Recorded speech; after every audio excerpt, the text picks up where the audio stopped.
I'm not an inspirational speaker. I've never lost a limb on a mountainside, metaphorically or otherwise, and I'm certainly not here to give career advice because, well, I've never really had what most would consider a job.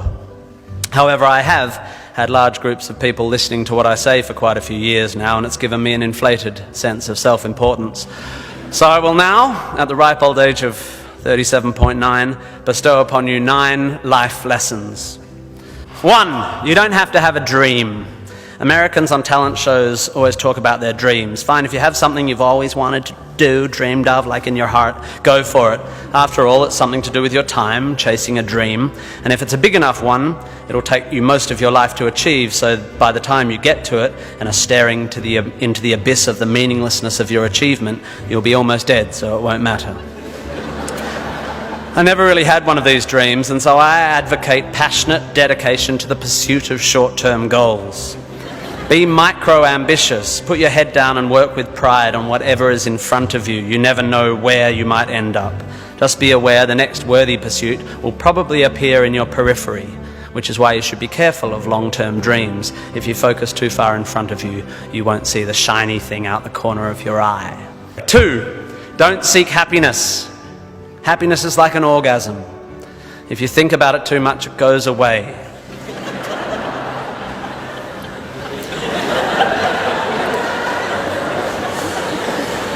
Keep busy and aim to make someone else happy, and you might find you get some as a side effect. We didn't evolve to be constantly content. Contented Homo erectus got eaten before passing on their genes.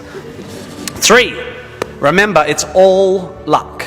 You are lucky to be here. You are incalculably lucky to be born. Understanding that you can't truly take credit for your successes, nor truly blame others for their failures, will humble you and make you more compassionate.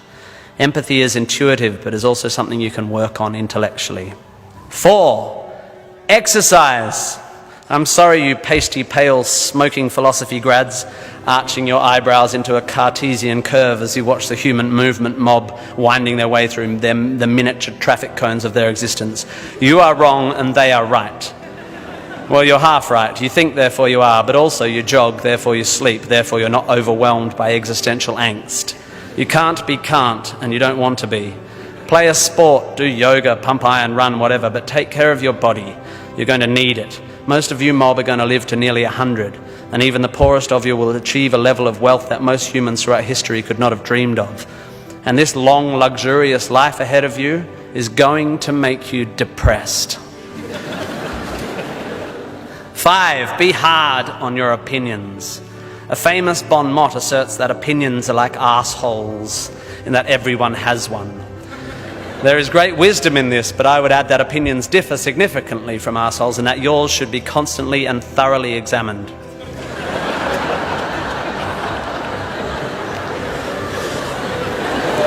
We must think critically and not just about the ideas of others. Be hard on your beliefs. Take them out onto the veranda and hit them with a cricket bat. Be intellectually rigorous. Identify your biases, your prejudices, your privileges. Most of society's arguments are kept alive by a failure to acknowledge nuance. We tend to generate false dichotomies and then try to argue one point using 2 entirely different sets of assumptions, like 2 tennis players trying to win a match by hitting beautifully executed shots from either end of separate tennis courts. 6, be a teacher. Please, please, please be a teacher. Teachers are the most admirable and important people in the world. You don't have to do it forever, but if you're in doubt about what to do, be an amazing teacher. Even if you're not a teacher, be a teacher. Share your ideas. Don't take for granted your education. Rejoice in what you learn and spray it. 7, define yourself by what you love. I found myself doing this thing a bit recently where if someone asks me what sort of music I like, I say, well, I don't listen to the radio because pop song lyrics annoy me. Or if someone asks me what food I like, I say, I think truffle oil is overused and slightly obnoxious. And I see it all the time online, people whose idea of being part of a subculture is to hate Coldplay or football or feminists or the Liberal Party. We have a tendency to define ourselves in opposition to stuff. As a comedian, I make my living out of it. But try to also express your passion for things you love. Be demonstrative and generous in your praise of those you admire.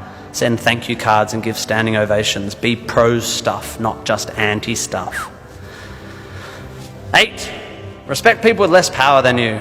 I have in the past made important decisions about people I work with, agents and producers, big decisions based largely on how they treat the wait staff in the restaurants we're having the meeting in.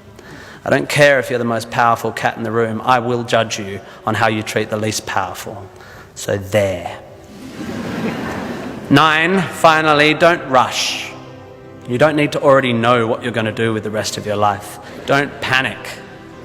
You will soon be dead. Life will sometimes seem long and tough, and God, it's tiring. And you will sometimes be happy and sometimes sad, and then you'll be old, and then you'll be dead. There is only one sensible thing to do with this empty existence, and that is fill it. Not fill it, fill it. Life is best filled by learning as much as you can about as much as you can, taking pride in whatever you're doing, having compassion, sharing ideas, running, being enthusiastic.